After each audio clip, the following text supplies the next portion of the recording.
Does That Matter podcast. I'm your host, John Harris, here to talk about the abortion debate in evangelical circles. The abortion debate in evangelical circles. I think just about all my examples are pulling from Southern Baptist sources because I've had my mind focused a lot on Southern Baptist stuff this week, given the convention was last week and a lot of the reaction and fallout from it is also this week. In fact, there's a lot of things I wanted to talk about that I don't know if I will be able to talk about concerning the Southern Baptist because I really need to get to and want to get to other things that are happening out there. In fact, the PCA General Assembly is meeting right now. We have the Christian Reformed Church met last week, made some important decisions. I know there's some things going on in Lutheran denominations as well, and I want to get to this stuff. And I know Southern Baptists, it's kind of the big gorilla, it's the big denomination, but there's other denominations that are also very important, and so I will get to those, but I think I need to do one or two more shows that are at least focused in part on Southern Baptists. This one has a broader reach. I think this is affecting more than just the Southern Baptists, but a lot of the examples I'm going to pull from are going to be SBC. But the abortion debate, of course, has changed over the last few years, especially in reaction to the social justice movement. And I think, broadly speaking, what I'd say is there's been a watering down of pro-life. I remember when I was at Southeastern Baptist Theological Seminary in 2000, it was my ethics class, so I think this was 2015, if I'm not mistaken. It was around that time. I remember speaking to my ethics professor, and he told me that he noticed a huge change in students, and this was at that time, that they had, at that time in which he was telling me, they become less pro-life than they were before. And I said, wait, what do you mean they're less pro-life? I thought everyone who came here, I was naive. I was really naive. I remember other stories of me sitting in class and hearing like Darwinian evolution stuff, and I was like, wait a minute, whoa, I thought none of us believed that. And then I realize a lot more now. But anyway, on this issue, I said, what do you mean not as pro-life? And I said, of course they're pro-life. I thought everyone was pro-life here. And he said, well, it's not that they wouldn't say that they're not, they wouldn't tell you they're not pro-life necessarily, but they're just not. It doesn't motivate them, and it's not really they don't think about it much. It's not a conviction that they hold. It's more of something maybe by default that they've inherited. And this didn't characterize all the students. He said that he's seen a gradual progression or a regression in just a drop-off of support. They're less motivated, it's less important to them. And I thought, well, that's not good to hear. And of course, I'm sure now it's probably even more so that way. Even though I hear from a lot of pro-life organizations that we're the pro-life generation, this is the generation that's going to end abortion. And I think the ultrasound has made a huge difference in showing people you have a life inside you. I think, and this is just me, I don't have stats in front of me on this point. I actually wasn't expecting to open the show with this, but I think that there's a lot more callousness also in the current generation than there ever has been. Callousness towards violence, towards human worth. And so I think we're actually approaching a point where it's going to be interesting because you're going to have, I think, more the lie before, and the lie even still to some extent, is that it's not a child, it's not a human being. But I think we might be approaching a new paradigm in which it doesn't matter if it's not a human being. In other words, you can convince someone that's a human being and it won't make a huge difference to them. Okay, yeah, it's a human being. So what? Why does that mean I shouldn't be able to end the life of this human being? Now, that's not, certainly at this point, I think, across the board, and certainly that's not something I think most people would say that they would support. But if what my ethics professor told me is true, and if just by my own observations, what I'm seeing just generally in culture, the callousness that people have towards human life in general, even just the violence on movie screens and stuff, I mean, shows me that. I remember I was sitting in 2003, I don't remember, when was the first Lord of the Rings come out. I was sitting in the theater, and I remember there's a decapitation scene, and the whole audience gasped.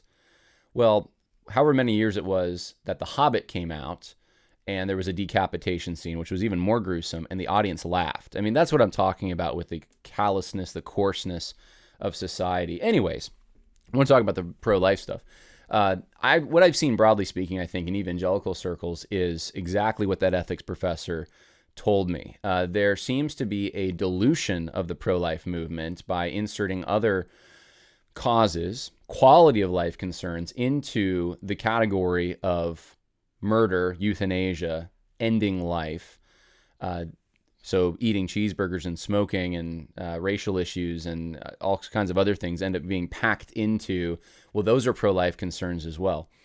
And so that's happening. You have the dilution of pro-life. And I think there's probably various motivations. I can't help but think that a lot of this has to do with trying to appeal to the left or trying to import the left. Either way, trying to somehow create an alliance or connection with people that are more on the socialist side so that we can then say, look at them and say, well, you have something in common with us. We can recruit you to our side and we'll give you some recruits because we believe that some of your causes are important as well. And in fact, sometimes just as important. So that's one of the things, one of the areas that I see a dilution going on. And I think this is a way to try to get younger people motivated for pro-life, categorizing it as a social justice concern.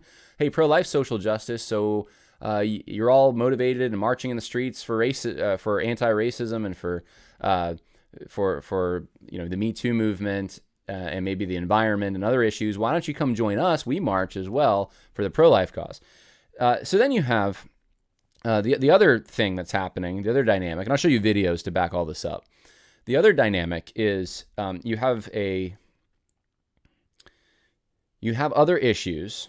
So, like I said, there's all these other issues being brought in under the pro-life umbrella. But it's not just that they're being brought under the pro-life umbrella. It's that there's a moral equivalency between them and pro-life. That's the second thing. So you could say police shootings are just as important, trying to rectify the problems pertaining to police shootings as the legalized killing of babies in the womb at clinics by doctors and women who choose to go and have these procedures. You could say that those two things are morally equivalent somehow. And that's, I think, another way. And in some ways, we might have done this to ourselves a little bit. I think the pro-life movement, at least since I've been around, has really liked to make the connection that they're just like the abolitionists of the 18th or 19th century. And I could probably do a whole episode on why I think that's probably not the best road to go down. Actually, when I've debated this issue publicly, I've made the Nazi Germany connection more because I think that's a more accurate apples to apples comparison. But I think there's this hunger to try to hitch our wagon to the civil rights movement and to anti-slavery, and that will give us moral legitimacy or something, or the left will see, oh, okay, yeah, and of course the left doesn't really usually see things that way, so it doesn't usually work. But I think what we've done is we've also kind of diluted that issue, because as much as we wouldn't want slavery and we want personal responsibility and all of that, and we don't like what happened in the 19th century, that still isn't the legalized murder of human beings. And now I think there's all these other current social justice concerns that are being imported into pro-life. And so it's hard to know, how do you respond to that when we've already been we've been kind of opening the door for that to some extent. And so anyway, you have that going on where these issues are morally equivalent. And then you have a third issue going on right now, and that's the issue of whether or not the woman or the mother is culpable if she opts for an abortion. So those are the three, and there's probably more that you could add to this list, exceptions for rape and incest in laws, that kind of thing. But these are the three big ones in my mind. I want to show you, I just want to survey the landscape here for everyone. I want to show you some examples of this from evangelical world, so you know what I'm talking about. First, here's what happened. Here's what's happening actually right now. But this is this morning at the Supreme Court building as people are getting ready for what they thought that today might be the day that a decision is rendered on the Dobbs case. Now, of course, a decision was not rendered on the Dobbs case today. And my guess it would probably be next Monday when they do this. But the issue that was decided, one of the issues at least today, was on gun rights in New York. And without getting into a huge rabbit trail on this, I'm probably in the way big minority on this particular one as a conservative. And I think, though, that I'm more paleoconservative on this. I think more constitutional. I just don't think incorporation was ever right, the incorporation doctrine. And so I don't think the Bill of Rights, honestly, ever was intended to apply to the states. I think it was supposed to apply to the federal government. So in a way, I live in New York right now. Part of me benefits from this, and I like it because I'm like, hey, there's the process by which one has to go through, all the hoops you have to jump through to get an application for concealed carry. And I think it's more in New York City, but those have been struck down, or to some extent. I'm not sure. I haven't read the whole decision. So the federal government has now inserted itself, based on the Second Amendment, into this particular area of New York state law. But this should honestly be a New York State thing. I think a consistent conservative, or at least a constitutional conservative, who believes in original intent, would have to say that that's not an area the Supreme Court should be inserting itself. But it's in some ways, I guess it's to my advantage as being a New Yorker currently, and so I'm not going to complain too much. But I know that this gets into. We don't like it when the Supreme Court inserts itself into state issues and then pushes the needle to the left, which it most often does. So anyway, that's just my little take on that. But this is what was happening this morning in anticipation of the truly controversial decision that may be rendered soon. And as you can see, a lot of protesters and some counter-protesters there. This is not a nightmare that you're going to take on. This is my joy.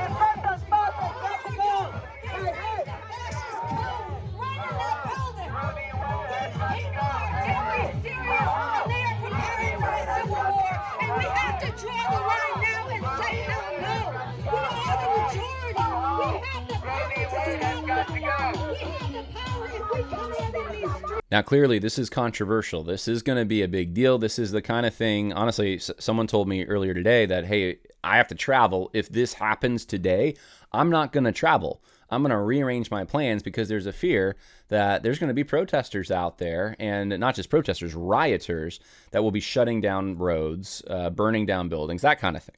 Now, I don't know what the future holds, but I can understand that sentiment because we've seen that on other issues. And so this is the temperature in our society right now on this issue, and this could be the big issue for this summer. Now, as we look at the evangelical world, you're going to find, at least in the formerly conservative evangelical circles, there's going to be universal admission that one is pro-life. People are going to confess this. I am pro-life. What does that mean, though, today? That's the question. What does that mean to be pro-life? Here's what Ron Sider, who was speaking at the Ethics and Religious Liberty Convention for the Southern Baptist Convention in 2016, that's when Russell Moore was heading it up. Here's what he said at one of their conferences about being pro-life. But I am certain that we would be far more successful in persuading others to join us in this important cause if we were widely known as the people who also led the effort to combat poverty, which kills millions of people. If we were also leading the effort to combat death by smoking, if we were also leading the struggle to stop the deadly effects of racism, if we were also leading the movement to prevent millions of poor people from dying from the effects of climate change, and if we were also leading the campaign to insist that even murderers are still persons made in the image of God, and therefore their lives should be respected even as we protect society from their deadly actions. That kind of completely pro-life movement, I believe, would profoundly reshape American society. So now things like even smoking can be pro-life issues. Now, Ron Sider's been marketing this since the 80s, at least. And I think now it's finally catching on, though, in more evangelical circles. You had the populist movements, the populist movement, the religious right, Jerry Falwell, Pat Robertson, Francis Schaeffer. I mean, they were kind of stealing the headlines, and you didn't have people like Ron Sider or Jim Wallace getting all the traction. But today, people are echoing current evangelical leaders, their sentiments in many ways. Here's one example of that. I want to give you a just clip from a very recently shown or a recently broadcasted, they call it a debate, but it's kind of a debate, kind of a discussion, but it's a debate between Karen Swallow Prior and Scott Klusendorf. And Karen Swallow Prior advocates for this completely pro-life position. Here's what she says. Now, she's not as specific in this presentation, perhaps, as Ron Sider was, but in other places she has been, and there are many others in the evangelical world who also have been. And so here's what Karen Swallow Prior has to say about being pro-life. When I came to be pro-life many years ago, it was drilled into me that we were pro-life from womb to tomb. This meant that we opposed not only abortion, but also infanticide and euthanasia, anything that would be a direct physical attack against a human being. But between the womb and the tomb, there are countless ways to breed a culture of death, a spirit that is anti-life and therefore anti-Christ. The racial conversation as a part of being a pro-life, part of the pro-life holistically movement. What do you say to that? I mean, I think that's central. Scott brought up slavery, which our country, that was the pressing issue for our country a century and a half ago. And there are obviously huge differences between these two issues, but there are some strong parallels. So, for example, if one were simply against the institution of slavery, but not for the image of God of these African Americans that were either, kidnapped and brought here or were born here because of earlier kidnappings. If we just simply oppose the institution of slavery and set these people free with no care for them, no love for them, no concern for what happens next, then we would be in the same situation that we're in about abortion if we just want to outlaw abortion and not provide any support. And I think that we are actually seeing some of the results of opposition to slavery that really wasn't holistic. We're still dealing with those ripple effects today. And you can see right there how she tries to use the chattel slavery issue from the 19th century as a way to convince people that current other issues, like racial justice issues today, are also related to or categorized as a pro-life issue. Now, I've been pretty clear on this, I think, over the last few years as I podcasted. I believe the pro-life movement, its intention, at least in its popular form, the form I recognize, the form that has marched in Washington every year, is specifically about murder. It's about the fact that the government of the United States allows murder to take place without any consequences in certain circumstances. Now, on the state level, there are some places where euthanasia is also legalized, and I think that would certainly qualify. But broadly speaking, on a national level, at this point, as I'm recording this, abortion for the unborn, killing them, ending their lives, ending the lives of human beings in sometimes even horrific ways, this has been legal. No one's going to arrest you if you do these things. This is an acceptable thing.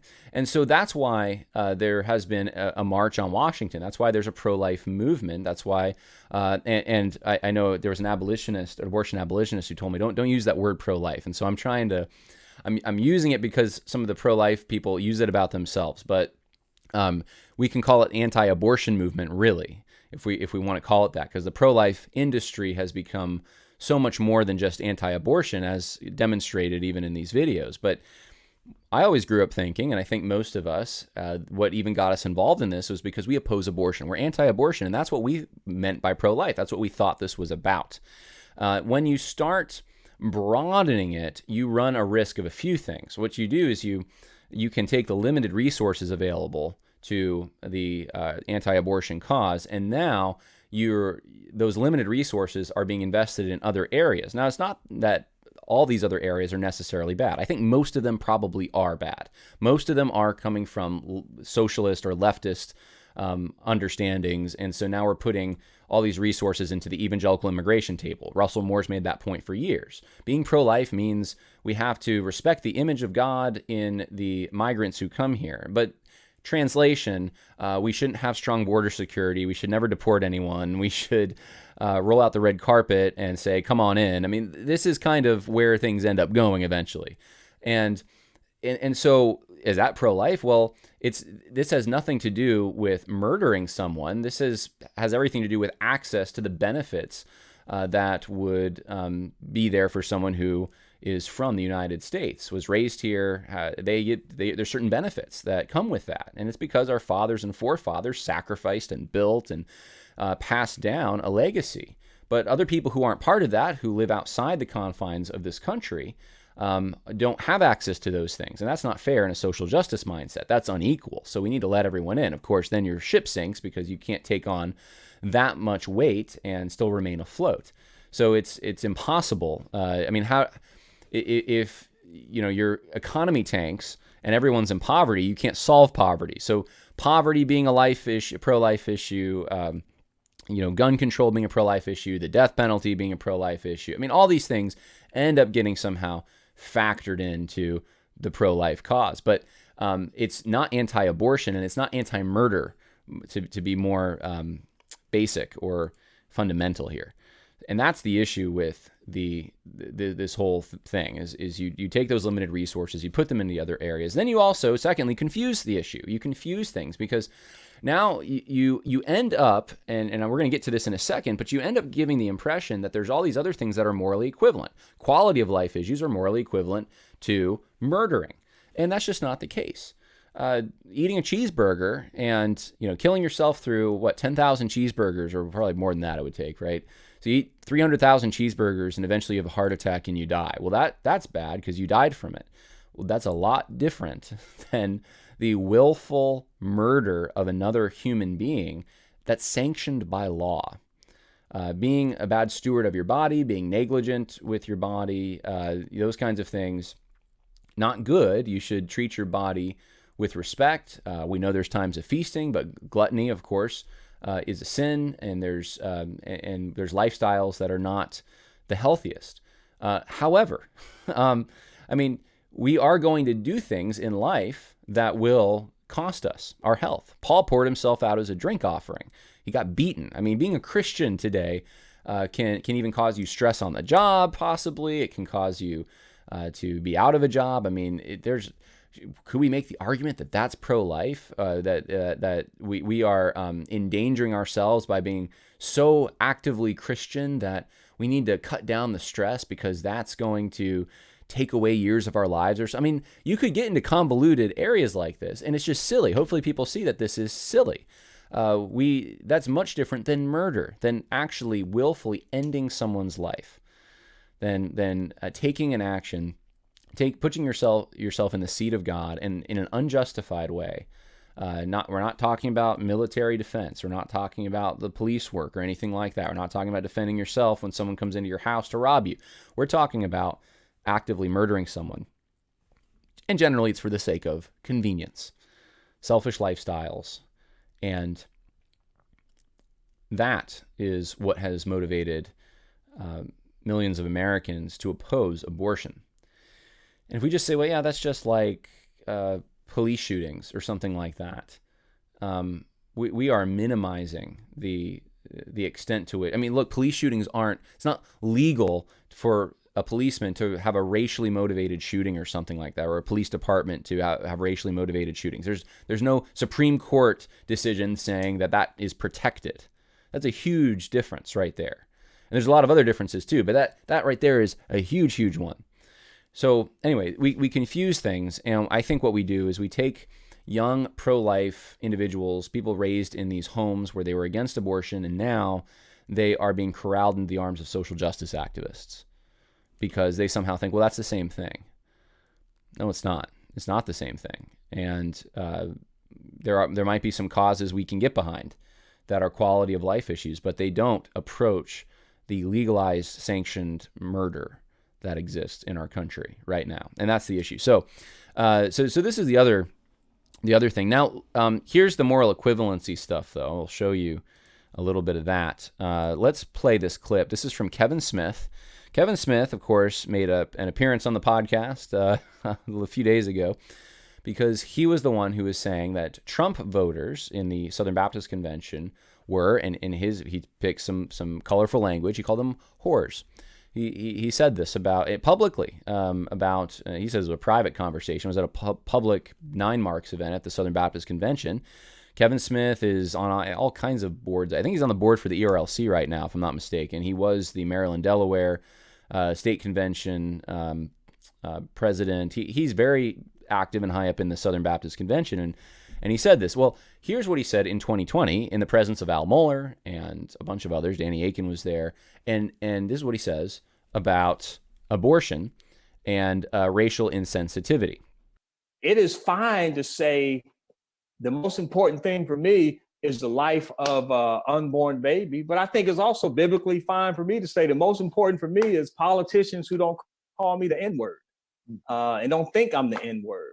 So, I mean, I think both of those, you can't say, well, one is more image of God than the other. No, you can't. And so we need a little bit of liberty in how we come into these discussions of politics, because they don't have exegetical definites, and we need to act like that's the case. Now, his sentiment isn't any different than a number of other sentiments you can find in evangelicalism today. David Platt wrote a book called Before You Vote. I think it was in 2020, and he said that, I'll just quote him, he said, "Now let's consider Christian Z. She weighs biblical clarity on abortion just as Christian Y does, but when Christian Z considers the practical consequences on this issue, while she desperately wants to save children in the womb, she doesn't believe voting for a Republican candidate will change the law of the land." Of course, now we're seeing voting for a Republican candidate actually did give the opportunity to appoint Supreme Court justices that are now making the possible decision to end Roe v. Wade, but I do digress here. In fact, based on the history, Christian Z is suspicious of the idea that a Republican candidate will be able to stop abortion. She believes that even if Roe v. Wade is overturned, the issue might still go back to the states where locations that already have a high number of abortions will continue to perform them. So she weighs the practical consequences of voting for either a Republican or Democrat candidate much lower than Christian Y does on the issue of abortion. This is page 61 to 62 of his book, Before You Vote. Now, David Platt, in context here, is making a moral equivalent argument with someone, Christian Y Christian Z rather, is more on the left, and racial justice and these things motivate her. So she's going to vote for a Democrat that matches her beliefs because she thinks, well, a Republican isn't going to get it done anyway on the abortion issue, and there's other issues that are more important that maybe something can be done about. And so it's perfectly fine in David Platt's mind to use this logic. Now, obviously, the current situation is showing this logic is flawed, that actually voting for Republicans can make a difference in this. Not just Republicans, though, but Republicans who actually care about appointing good judges who will rule according to what the Constitution states and not necessarily are beholden to the kinds of precedents that have been passed down over the last 50 years that are not originalist. So if you appoint good Supreme Court justices, if you are active in your opposition to abortion, then it does make a difference. So that's flawed here. But secondly, you're also telling people that you can vote for someone whose moral compass is this broken when you have the option of voting for someone who doesn't have a morally broken compass. You have someone who's pro-life or anti-abortion, we'll use that term, and they and you're going to assume that, well, actually, the person who is okay with murdering children has the moral upper hand for pragmatic reasons because they can get more done. It makes no sense in my mind. It does both. It'd be one thing if you had like two people. Let's say you had Giuliani running as a Republican against a Democrat who is pro-abortion. Now you have two pro-abortion candidates, let's say, and maybe you could you're right in third party, or if you want to vote for the candidate you think is going to win, then I could see someone trying to make the case, well, this Giuliani might be a little better because even though he's got a morally broken compass on this, he gets a few other things right. Maybe. But you're not even talking about that. You are talking about a situation where you have a pro-life or anti-abortion candidate running against someone who's pro-abortion. And David Platt justifies voting for the pro-abortion candidate because of practical, pragmatic reasons. What makes you think that the person who's for murder or okay with it has a leg up morally? You want to vote for someone who's qualified, and we haven't had a lot of those lately. We're doing our best with the most qualified, I guess we can, but it's been pretty dismal out there. And so anyway, David Platt is contributing to that by giving people the justification in the church to vote for Democrat candidates who are in favor of abortion. So that's the other issue here, is this whole idea of moral equivalency. Now, so we have holistic pro-life, we have moral equivalency. This is the one, though, that seems to be, especially last week, tearing the Southern Baptist Convention apart a little bit. And it's the idea of the mother's culpability. The mother's culpability. If a mother opts to go get an abortion, is she culpable or liable for that? Can she be punished? Should she be punished by the civil magistrate? Here's what Al Mohler said, and I want to start... Actually, let's not start with Al Mohler. Let's start here. This is in 2021. This is just last year at the Southern Baptist Convention. Here's what the Resolutions Committee chair had to say. On the final resolved section, I would like to strike the words saying love, care for, and minister to women who are victimized by the unjust abortion industry and replace with preach the gospel and urge repentance from all men and women guilty or complicit in the sin of abortion. Is there a second? Second, do you wish to speak to your amendment? Yes, Mr. President. I think that the language, first of all, I should say, I'm grateful for the refutation of the Hyatt Amendment, which is extremely unjust and wicked. But I do think the final resolved language interferes with the gospel by softening sin and therefore eliminating the ability of the law to tutor the need for confession and repentance. Let me be clear.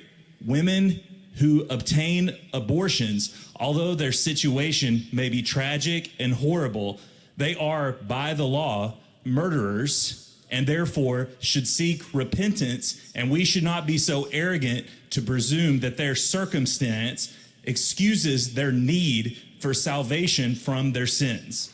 I share your passion for ending the moral scourge of abortion, and pardon me if I get emotional talking about this. I've spent a great portion of my life sitting in small rooms counseling women in a Christian pregnancy center in my hometown of Dothan, Alabama. It's called Wiregrass Hope Group.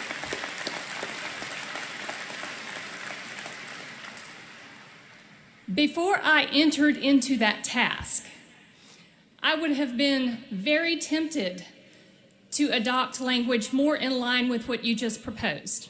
And so I sympathize with the position that you hold. However, what the Lord has shown me sitting in those rooms across from broken women is that so many of them have been victimized by the sin of others, by generational sin, by parents who never took them to church and preached the gospel to them the way mine did to me.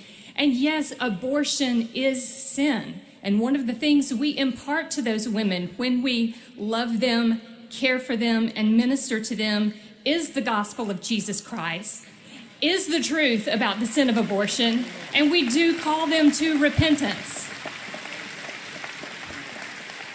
But I am also telling you that when we take a punitive and hard-hearted position toward women who are at a crossroads that usually a whole lot of people's sin brought them to, we are not having the mind of Christ toward those women.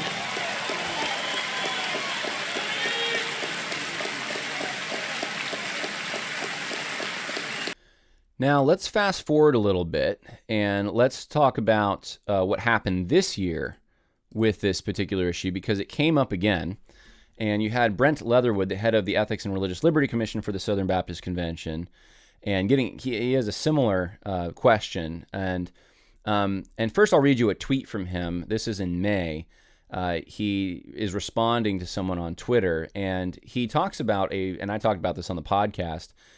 This was the Louisiana pro-life anti-abortion law that they were passing.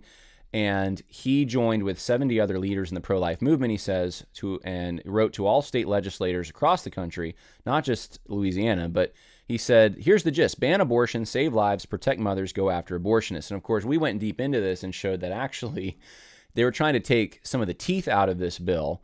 And one of their main concerns was we can't treat, if we treat abortion as murder, which is all the bill really did, that it's now categorized as murder, that immediately kicks in that you could have mothers that are going to be in trouble who opt to get abortions. And so they oppose it. Well, here's what you have him saying from the floor of the Southern Baptist Convention just last week on this very topic. The reality. You're not going to get me to say that I want to throw mothers behind bars. That's not the view of this entity. That is not the view of this convention. It is not the view of the pro-life movement. That was proven yet again today. I believe the same principles that Jesus used in John 4 and John 8 apply right here. Maybe instead of rushing in like a mob, we instead rush in with the truth given to us by the author of life, showing we are able to bear the burdens of others and offer the healing that comes with grace, just as has been poured out for us. So I don't think this comes as any surprise to most of us. We also have the ERLC. They have a conference. You can see it here, Uniting to Make Abortion Unnecessary. That's the conference they have coming up. They were advertising it last week. It's the Ethics and Religious Liberty Convention, of which Leatherwood is having this weird wording for their convention, their conference, making abortion unnecessary. Right. They don't say illegal. Now, I think they probably have articles about this, but the foot forward that they're choosing to step forward with is the wording unnecessary. And this, of course, in more liberal circles, like mainline denominations, this would be something that would unite pro-life, quote unquote, with pro-choice people, because there's a lot of pro-choice people who want to make abortion unnecessary. They just don't want to make it illegal. So this just broadened, and like I said, the pro-life movement is getting diluted. It's getting broadened. It's under attack, and I don't think people realize to what extent it is under attack. Now, Al Mohler's changed his position on this issue to some extent. You can hear this. I'm going to play two clips in a row. One is from 2016. This is right after Donald Trump. Actually, Donald Trump made the statement that he thought mothers who opted to get an abortion should be punished. Imagine that. Donald Trump had better moral reasoning in many ways than a lot of the Southern Baptists out there. And because it just makes sense logically. If murder is murder, the person who's in charge of the army and says charge to the soldiers is just as morally responsible as the soldiers who are doing the shooting. In fact, the argument generally is that the soldiers are just obeying orders, right? I'm just obeying orders. Where do those orders come from? Well, if there's a woman going into an abortion clinic, and this is, I mean, obviously there's pressure sometimes. I have sympathy for this. I really do. There's horrible situations, confusing moral situations where you have boyfriends and sometimes parents and mothers, most especially, it seems, giving advice, pressuring them to go get an abortion. And they're confused. And I mean, that's a horrible situation, but we all deep down know murder's wrong. We all have a law in our hearts that God's put there. And to go against your conscience and to go ahead and go do it anyway is evil. Here's the thing, though. God offers forgiveness for that. That's what Jesus came for. And who out there has not hated in some way? We've all committed murder in our hearts to some extent. It's not the same as murdering. I'm not saying it is the same in the sense it's not as...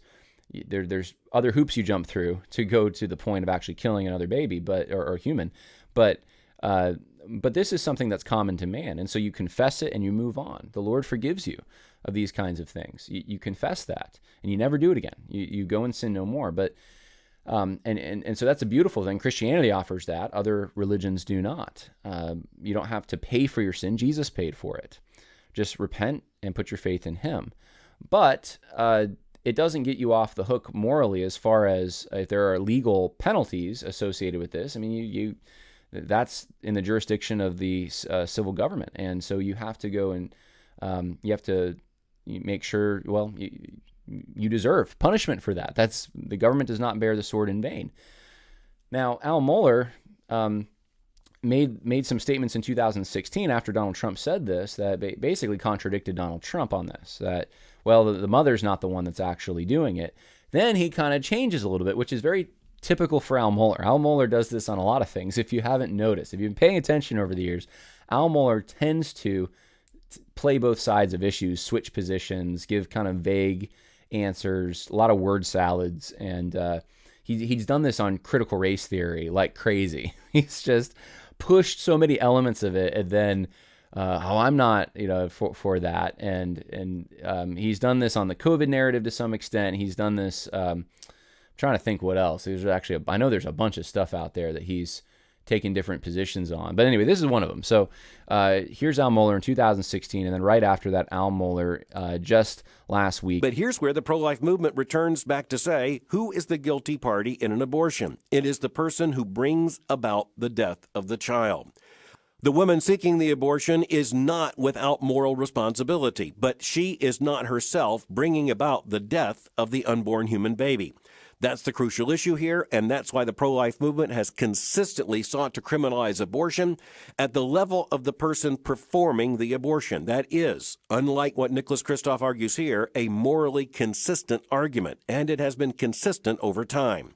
I understand what you're asking, and we understand homicide is the death or the killing of a human being, an unborn baby. I believe from the moment of conception till natural death is a human being deserving of that protection. The law has means of making discernments and distinctions in agency, and that means moral responsibility, and in context. How we make that apply in a question of abortion where even in terms of, say, a miscarriage, things may be difficult sometimes medically to define. I believe the law is capable of making those distinctions. In the same way we have different degrees of murder, we have different kinds of indictments possible in criminal charges. So in other words, I believe that there are many cases in which demonstrably there is not just an abortionist who should face criminal consequences, but a woman seeking an abortion. So that is something that we believe the law should pursue. We also understand that that is not something that is likely to come in all 50 states. So that's Al Mohler's position. This brings us to Bart Barber on the culpability, mother's culpability. I talked about this in the episode yesterday, but Bart Barber, long story short, says that in an abortion clinic, the mother is never the one doing the killing and is often also not the one doing the hiring. Abortions are sometimes paid for by other parties. So a mother who walks into a clinic and opts to get this procedure done is not the one doing the killing. And this is more consistent with Al Mohler's position from 2016. And so this is, I would say Bart Barber is part of this. He has this whole thread on incrementalism and how great it is, and he's definitely against the abolitionist stuff. And he's in line with, I think, the effort to that's been happening now at least over a decade in evangelical circles. This effort to kind of, it's really actually over a decade now that I think about it. I mean, this has been perhaps, I think abolitionists would say this is probably one of the historic flaws of the pro-life movement, is that they didn't want to take a public stand on this. But I think what I really want to say is that this obstinance or this stubbornness on this issue, this willing to stick up for this issue of women are not morally culpable. Women are not the ones doing the killing. Women are off the hook. Mothers who do this are not responsible. This kind of rhetoric, though, I think is being amped up. And that's what I really want to say. In the last 5-6 years, that rhetoric has been amped up quite a bit more, we're for the mothers, we're pro-mothers, and there's a big resistance to now the more conservative, I would say, wing of the anti-abortion movement that's trying to be consistent about this. Say, look, murder is murder. This is wrong. God's law is very clear on this. And if you're paying someone to do it, then it doesn't make you're still morally culpable. So is the person that is doing the procedure. And and perhaps in the case of someone, let's say, let me just give you a scenario. If it's a 13-year-old and she's being pressured by her mom, and she's the one that she's driven to the clinic by her mom and told to do this. And normally children, right, obey your parents, and the abortionist does his deed, and it's over with. And this has happened. There is still a consent that 13-year-old must have in order to allow that procedure to take place. So there's still some moral culpability there. Is it as much as, let's say, the 27-year-old who is a prostitute and no one's driven her there? She's going in, and this is the third one she's having, and that's a lot different. And I think we can parse that out and make distinctions in what the penalties for these kinds of things would be. But of course, the mother who's pressuring this, I think that's you're an accessory now. So there's going to be, I think, distinctions that we can make, but it doesn't take away the fact that you are part of a murder scenario here. I think the term murderer is a fine term to use for someone who actually, and this is seen as really hard and cold by some. In fact, I can think of people high up in conservative evangelicalism, like on staunchly against social justice and all that, and they think that this is the death knell of their position on anti-abortion, and they're afraid of abolitionists. They're afraid of, or just people who don't take that title, but they're just strongly anti-abortion and want to be consistent on this. I think that we just follow God's law, and we don't have to apologize for God's law ever. And if that's unpopular, then so be it. It doesn't really matter. I'd be curious to hear your comments in the info section, but to say that to insinuate, I guess, that there really isn't a culpability here, there isn't a responsibility here, or that there shouldn't be a punishment there, just because, well, you're not the one that actually has the knife in your hand. You're just asking the person with the knife to do their thing. That's just a morally broken compass, and we wouldn't apply this to any other area. We wouldn't apply this to someone who's in a mob and pays another guy to go do a hit job on someone. We'd say, well, they weren't the ones that actually took part in the hit job. They were just ordering it, but they didn't actually do it. I mean, that would seem silly to us. We would laugh that out of the room, hopefully. Say, yeah, that person also wouldn't be doing it unless you were the one that went to them and asked them to do it. And so we wouldn't apply this in any other area, but for some reason in this area, there's a lot of resistance to it. And that's why, part of the reason why I was thinking, I don't know if I was going to add this, but I think I have enough time.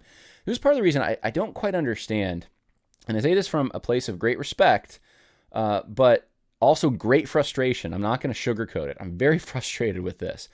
I don't understand when conservatives say things like this. Bart Barber's president. Pray for Bart. Bart, I like Bart. We've been friends for years. In fact, I just sent him a message last night. I was going through some old messages on Facebook, which people message me on Facebook. I never check it. I don't do that. And so I'll find things 5 years, some of them 10 years old, people saying, hey, well, okay, that ship's passed, but I appreciate the effort to communicate. I just don't pay attention to Messenger. But I was going through stuff last night, and I found an exchange of messages that he and I had back in 2018 before the convention. And I was actually encouraging him to run for president in 2018. I said, I will back you if you run for president in 2018, because the options at that point were J.D. Greer and Ken Hemphill, I think maybe had announced. I'm not sure. But anyway, the writing on the wall for me, as I was looking at the landscape back then, was, man, would love to have Bart. He would be a better option than Yeah. what we wound up with in 2018. So that was funny. And I think that he still will be a better option Oh, yeah, than no Greer doubt. and Litton. I Absolutely. think, I told him, I think he's a man of integrity, and I I do think that's too. what the convention needs right now, although we don't see things the same way. And, Right. But, continue to pray for him. Yeah, The Lord can absolutely. use him in this office. Yeah, do pray for him. My wife and I got to know him and Tracy and Robin and Kathy Hadaway through the event in Keller, Texas, where they had a little panel for all of the candidates at that time. And it was just wonderful, just having fellowship with them. And I'd never met Robin and Kathy, and so that was neat. We had some common connections and relationships, so that was really fun to we've been following up on that and communicating with each other. But I've known Bart for years. I don't know that I ever met Tracy before. But again, you just realize, okay, these are real people. He's a faithful Southern Baptist pastor. He's been at his church a long time. He's trying to do a faithful job shepherding God's people. And so he deserves our prayers. And so Donna and I have been praying for them ever since we had that time with them. And it's been a wonderful thing for us to pray about. I'd encourage everyone to pray for Bart. He's got a lot of responsibilities and opportunities, and he's going to need wisdom from on high, and he's going to need God's Spirit to guide him and to protect him and help him, and also to carry on his regular responsibilities as a pastor. So it's a right thing to pray for him. Yeah, and one other high point of the convention that I didn't mention, and I think is a good sign, is Bart chaired the resolutions committee this year, and we had 9 resolutions. Some of them good, some of them really not good. But when we got towards the end, we were running out of time. Bart asked the platform if we could have an extra 10 minutes, and he said, we'll forego these other resolutions that we wanted to bring out just so we can have some debate from the floor, bringing out resolutions that the committee did not bring out. Yeah. And so he gave the floor opportunity to make their voices heard. I thought that was really fair. I thought that was a class act move. Yeah, me too. And I think that's indicative, I think, of how he will try to do things. So that was an unusual thing in terms of how that committee has functioned in recent years. Yeah. You think about Bart Barber, everything that I said yesterday, the new president of the Southern Baptist Convention, clueless on social justice, broadly speaking. On the gun issue, convoluted. On abortion, I just read you what he said about that in regards to culpability of the mother. On the issue of SSA, same-sex attraction, homosexuality without acting on it, whether it's a sin or not, again, convoluted on that issue. On critical race theory, I mean, he joined in and condemned First Baptist Church of Naples members who voted against Marcus Hayes and condemned them as racist when they weren't. On plagiarism, this is a guy who said that basically God is plagiarizing, that Mark took Peter's account, that's plagiarism, ran cover for Ed Litton specifically. I mean, just indefensible kind of cover. It's just, it staggers the imagination. The resolutions committee that he chaired declined a resolution against plagiarism.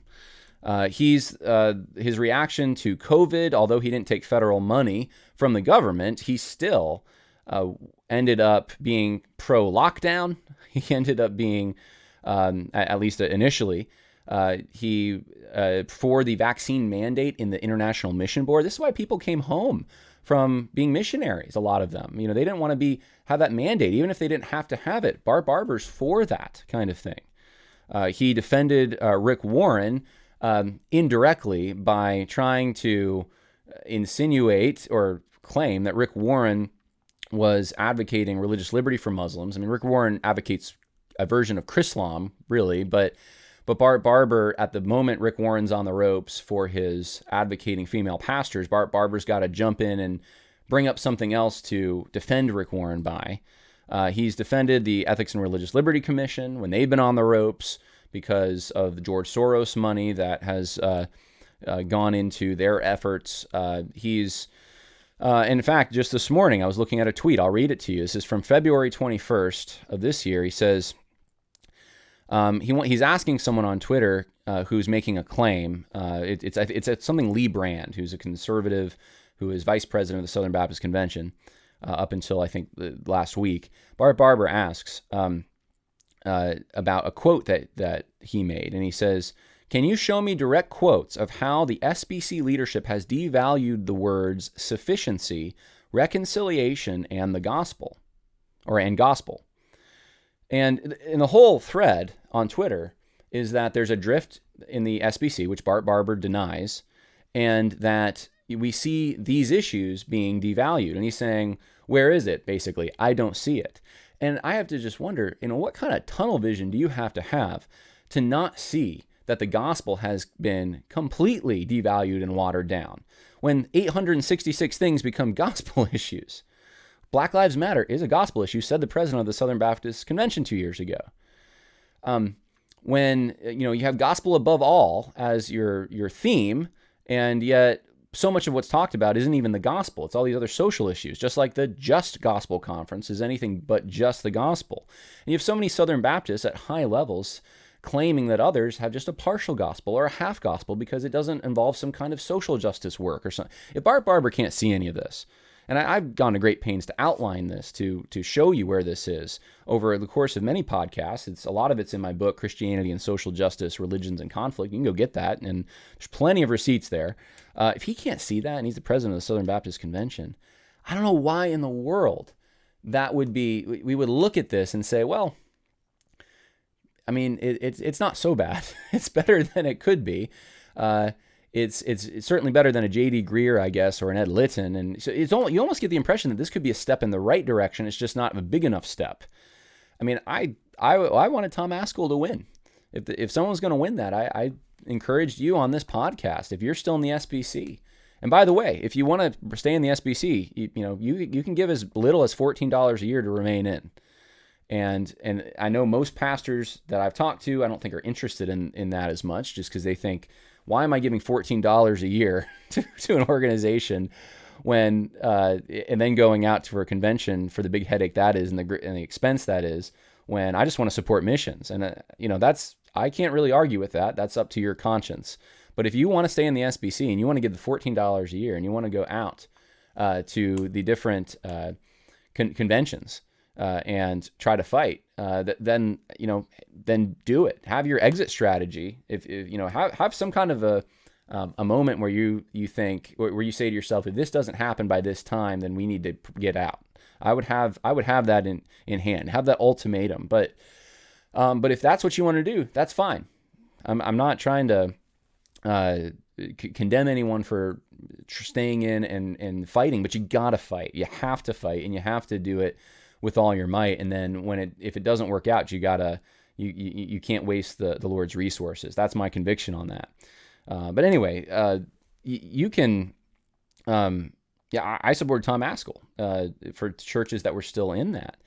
But then to hear this, honestly, it is, with all due respect, and there is respect there, because it takes a lot to run. But this is discouraging to me.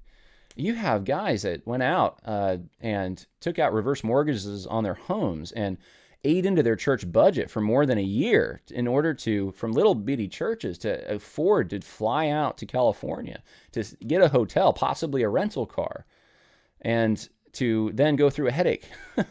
And hopefully they got some encouragement, but it's a big sacrifice. And then to minimize it, that's how it feels. I think it comes across as a minimizing of that things really, it was more of a head cold and less of a stage 4 cancer.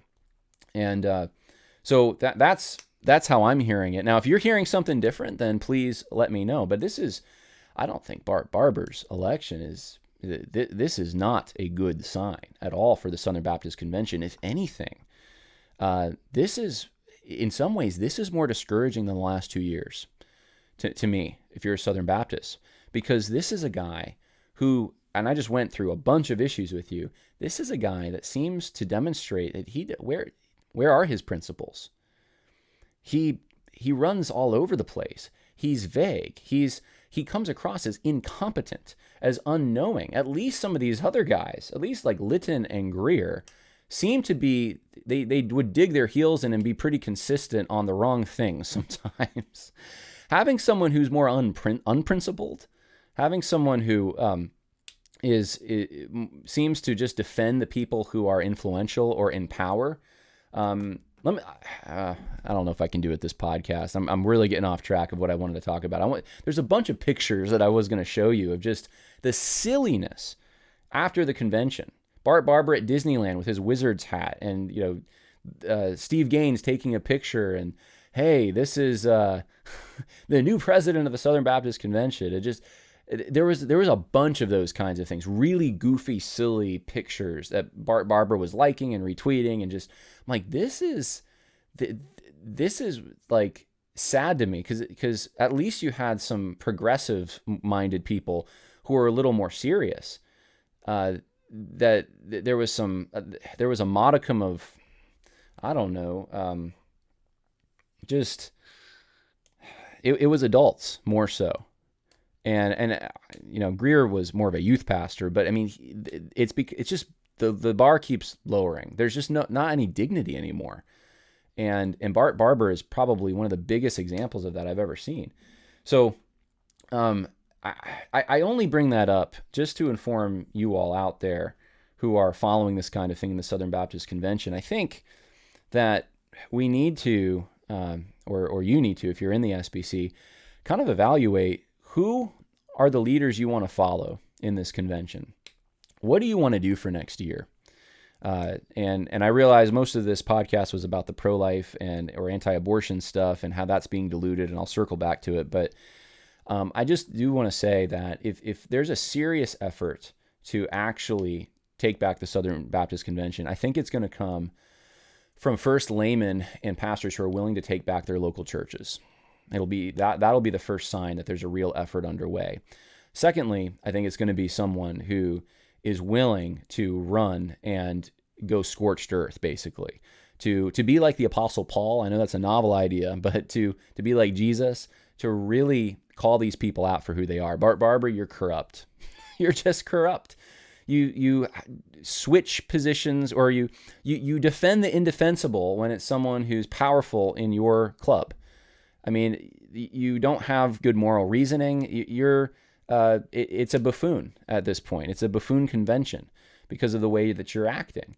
We have to have someone who's willing to say that kind of thing. You don't seem to even understand or realize the false teaching happening at your seminaries. And by the way, let's name some false teachers right now. You know what? Jarvis Williams, that's a false teacher right now, being protected at Southern Seminary. Walter Strickland, false teacher, being protected at Southeastern. If we can't say this, then we can't say false teacher. If we have to say brother and treat them like that, then it's doomed to fail any effort. I just don't see how God would bless that kind of an effort. I think calling out people, even opposing the Peters out there. If there's a Peter who's being confusing on what the gospel is because they're covering for false teachers, confront that person to their face. Don't be afraid to do it publicly. Don't be afraid to write about it. We need some fearless leadership that's convictional and bold. And it's going to take someone, I think, that's probably it's not going to be your typical year if there's going to be a win for conservatives. It's going to be like a Trump kind of scenario where, and I don't mean morally Trump's character, I mean like a drain the swamp campaign coming from an outsider who can somehow electrify the base of conservatives and motivate them to sacrifice to show up. And I think that window is probably closed, but maybe not. Maybe if there's someone that's actually willing to really not pull the punches, but really for the glory of the Lord, for His kingdom, and for the love of Jesus Christ, to go out there and to risk being having bad relationships, perhaps with or having the condemnation of really false teachers and those covering for them in your denomination, then so be it. But that's what we need, is someone who's not worried about that kind of a thing. And maybe there's someone in the earshot of my voice who's listening and hasn't considered doing that. You're remaining in the convention, and you thought, well, I haven't considered running. Well, maybe this is your moment. Maybe that's what you need to do. And maybe it starts soon. Maybe it starts now. Start the campaign early. Start calling out the things that are wrong. Start proposing actual solutions, and use the standard of Scripture as your ultimate authority in this, so that you can compare what's happening to what Scripture says. And the Lord has a lot to say about unequal weights and measures, and hypocrisy, and Pharisaism, and all the things that are going on. So let's circle back though to the pro-life thing. In summary, since I just went on a huge rabbit trail that initially I wasn't sure I was going to go on. The three big things that are, I think, diluting and threats to the pro-life or anti-abortion movement are, number one, the holistic pro-life approach.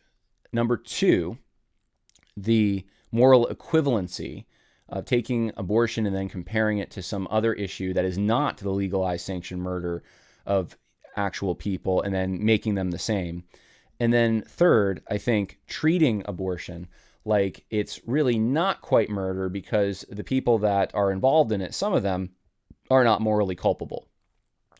If we're going to be consistently pro-life and make any headway on this issue of actual murder, then we're going to have to reject these three options. And if what happens next week that many are anticipating actually happens, if Roe v. Wade is overturned, the battle is just starting because it's going to be on the state level.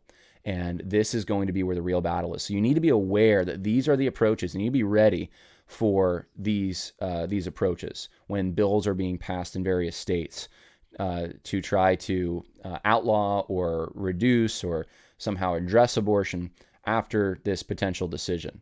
So we need to be ready for it. That's why I primarily wanted to make this podcast. Hope it was helpful for all of you out there.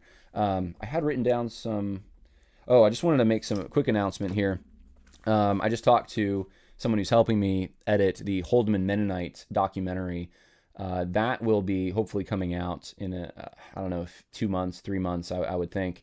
But we're making headway on that. I also just scheduled an interview with someone from the IFCA International, which might be an alternative for some of you who have left the Southern Baptist Convention over social justice. IFCA International has taken a stand on it to some extent. And I just want everyone to remember also the discerningchristians.com. That's a place you can go and you can find churches or put your church on. You got to be a member. You got to log in, but put your church on that website so that you can find or people can find you, and then you can also find other churches of like mind and faith. It's pretty broad, the statement. It's just a general orthodox statement, except for the fact, perhaps, and that we put in some language there against social justice, and we also put some language in there against Darwinian evolution. So if that's something that you're looking for, if you can't find a church, you're having a hard time, discerningchristians.com is the place to go. And while you're there, maybe throw a donation for Craig. He's the guy that's really put this website together in his free time, and there's a place you can donate there. I'm sure he'd appreciate it. He does this all for free because he loves the Lord. And thank you for listening to today's podcast. God bless. Bye now.